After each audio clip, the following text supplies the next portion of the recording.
Hola, les habla, su amigo, Bromoso Light. Y vamos a estudiar un tema que he titulado La cuna del anticristo. 625 años antes de que naciera Jesucristo, el pueblo de Israel fue llevado como esclavo a Babilonia. El rey de Babilonia, Nabucodonosor, tuvo un sueño, pero al despertar no podía recordar lo que había soñado. Hizo llamar el rey a magos, astrólogos, encantadores y caldeos, para que le explicasen sus sueños. Daniel 2:2, el rey prometió que si ellos no eran capaces de interpretar su sueño los iba a matar. Pero como era de esperarse, ese grupo de brujos no pudo interpretar el sueño. El rey no tuvo alternativa. Por esto el rey con ira y con gran enojo mandó que matasen a todos los sabios de Babilonia. Daniel 2:12. Ahora bien, dentro de los convocados, había un grupo de israelitas, y dentro de ellos estaba Daniel, que era un siervo de Jehová. Dios le reveló a Daniel el sueño del rey y esto lo salvó de la muerte. Veamos lo que dice Daniel al rey Nabucodonosor. Tú, oh rey, veías, y he aquí una imagen. Esta imagen, que era muy grande y cuya gloria era sublime, estaba en pie delante de ti, y su aspecto era terrible. La cabeza de esta imagen era de oro fino, Nabucodonosor. Su pecho y sus brazos, de plata, el imperio medo-persa. Su vientre y sus muslos, de bronce, el imperio griego-macedonio. Sus piernas, de hierro, el imperio romano. Sus pies, en parte de hierro y en parte de barro cocido, de donde saldrá el anticristo en los tiempos finales, o sea en nuestra era. Estabas mirando, hasta que una piedra fue cortada, no con mano, e hirió a la imagen en sus pies de hierro y de barro cocido, y los desmenuzó. El juicio de Jehová contra los reinos para mostrar que Él es el Dios Todopoderoso. Daniel 2:31-34. El rey quedó muy impresionado con Daniel, ya que éste relató su sueño tal y como había ocurrido. Entonces Daniel se dispuso a explicarle al rey la interpretación de este sueño. Y ahora voy a explicar a su majestad lo que el sueño significa. Su majestad es el más grande de todos los reyes, porque el Dios del cielo le ha dado el reino, el poder, la fuerza, y Él lo ha puesto todo bajo el poder de su majestad, que es la cabeza de oro. Después del reino de su majestad habrá otro reino inferior al suyo, y luego un tercer reino de bronce, que dominará sobre toda la tierra. Vendrá después un cuarto reino, fuerte como el hierro. Y así como el hierro lo destroza todo y lo destruye, así ese reino destrozará y destruirá a todos los otros reinos. Y ahora viene la parte más importante, porque de los despojos del cuarto reino es de donde se levantará el anticristo. Y Daniel continúa relatando al rey. Su majestad vio también que una parte de los pies y de los dedos era de barro, y la otra, de hierro. Esto quiere decir que será un reino dividido, aunque con algo de la fortaleza del hierro, pues su majestad vio que el hierro estaba mezclado con el barro. Los dedos de los pies eran en parte de hierro y en parte de barro, y esto significa que el reino será fuerte y débil al mismo tiempo. Y así como su majestad vio el hierro mezclado con el barro, así los gobernantes de este reino se unirán por medio de alianzas humanas, pero no podrán formar un solo cuerpo entre sí y durante el gobierno de estos reyes, el Dios del cielo establecerá un reino que jamás será destruido ni dominado por ninguna otra nación, sino que acabará por completo con todos los demás reinos, y durará para siempre. Eso es lo que significa la piedra que su majestad vio desprenderse del monte, sin que nadie la hubiera empujado. Piedra que convirtió en polvo el hierro, el bronce, el barro, la plata y el oro. El gran Dios ha revelado a su majestad lo que va a pasar en el futuro. El sueño es verdadero, y su interpretación, cierta. Daniel 36:45. Ahora vamos a aplicar esta interpretación de parte de Daniel a la historia secular a partir de Nabucodonosor. Primeramente, Daniel le dijo al rey que la cabeza de oro era él, Nabucodonosor. Por lo tanto ahí no hay ninguna duda. El segundo metal de la estatua, la plata, fue el imperio de los medos y persas.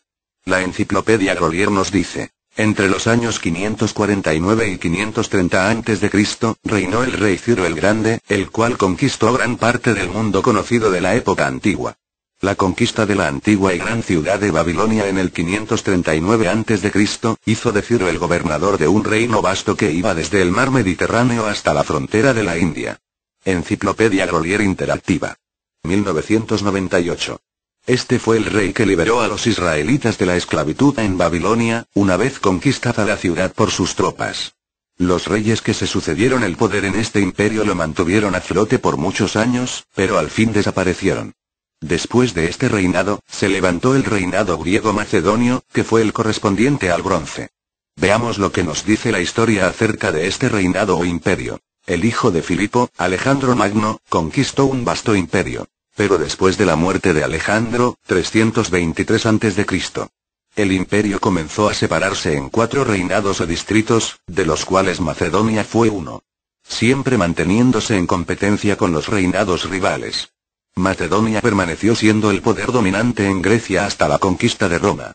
El reinado fue destruido en la batalla de Pydna en el 168 a.C. y se dividió en 4 distritos. En el 146 a.C. se convirtió en una provincia de Imperio Romano. Enciclopedia Grolier, 1998. Un reino conquistó al otro, tal y como Daniel lo predijo en su interpretación. ¿No le parece asombroso? Por último, dediquémonos a estudiar el cuarto metal, el cuarto reino. El Imperio Romano. Fíjense que el metal de que estaba formado este imperio era hierro. El hierro era el más duro de todos los metales que formaban la estatua. Y eso fue precisamente lo que vino a ser en el futuro el Imperio Romano, como una vara de hierro donde quiera que sus ejércitos llegaban. La antigua Roma se convirtió de un establecimiento prehistórico rudimentario en el centro de Italia, en un imperio que dominó todo el mundo mediterráneo. Los romanos desarrollaron una civilización que formó las bases para la civilización moderna del oeste. Enciclopedia Grolier, 1998. Y como el hierro, Roma nunca fue conquistado militarmente, sino que la corrupción interna y la locura de sus césares, la llevó a la ruina. Aprovechándose a todos los alemanes la ocuparon. El imperio sobrevivió hasta que Roma finalmente cayó ante el poder del alemán Odoacer en el 476 después de Cristo. Enciclopedia Grolier, 1998. Si se están preguntando por qué el Imperio Romano estaba representado por 2 piernas en la estatua, la respuesta es que hubo un tiempo en el cual el Imperio Romano estaba dividido o representado por 2 capitales, una en Roma y la otra en Constantinopla. Fíjense que una parte de los pies era de hierro y otra de barro. Todos sabemos que el hierro y el barro no formarían una aleación fuerte, ya que no hay forma de mezclarse el uno con el otro. Mantenga este detalle pendiente, ya que nos va a servir de mucho, más adelante. Los 10 cuernos o mejor dicho, la Unión Europea. Nótese que esta interpretación del sueño del rey Nabucodonosor por parte de Daniel ocurrió más de 600 años antes de que naciera Jesucristo, hace más de 2600 años. Y todos los reinos que Daniel predijo se convirtieron en realidad. Pero aún nos falta analizar los pies y dedos de la estatua. Esta es la parte más importante, ya que esos 10 dedos de los pies, que también se presentan como 10 cuernos, han de jugar un papel protagónico en los que han de venir. Como vemos, no obstante a que este imperio era representado por el bronce, el cual es un metal duro, le llegó su fin cuando el último de los reinos representados en el sueño del rey Nabucodonosor, el Imperio Romano, lo conquistó. El Imperio Romano. Ahora analicemos lo que está sucediendo en Europa. Sabemos que Roma es la capital de Italia, y Roma fue la capital de ese último reino de donde dice la palabra de Dios saldría ese otro cuerno pequeño, el anticristo. Vi que de entre ellos, los reinos de hierro y de barro del Imperio Romano, salía otro cuerno más pequeño. Daniel 7:8, este cuerno pequeño puede salir de cualquiera de las naciones europeas que anteriormente formaban parte del Imperio Romano. Hasta ahora creo que es evidente que los pies de la estatua que viera el rey Nabucodonosor representan al Imperio Romano, los 10 cuernos son 10 reyes que reinaran en ese reino, Unión Europea, Daniel 7:24. Pero si todavía queda alguna duda de si estas naciones forman lo que podríamos llamar el renacimiento del Imperio Romano, vamos entonces al próximo punto. La Unión Europea o el Mercado Común Europeo. El anticristo no pudo haberse presentado 50, 20 o 5 años atrás, porque era necesario que todos esos 10 reinos del antiguo Imperio Romano se reorganizaran, de hecho, por lo menos 13 reinos. En la Enciclopedia Británica de 1999 leemos: la Unión Europea, UE, creada bajo el Acuerdo de Maastricht en diciembre 11 de 1991, es una organización intergubernamental de 12 naciones del oeste de Europa, creada con la aspiración de construir una unión duradera entre la gente de Europa. Este acuerdo entró en vigencia el 1 de noviembre de 1993. Amigos míos, solo los cambios de nombres a que esta unión ha sido sometida en tan corta vida, nos demuestran que las profecías bíblicas son infalibles. El primer nombre oficial fue Comunidad Europea, luego Comunidad Económica Europea, más tarde Mercado Común Europeo y recientemente Unión Europea.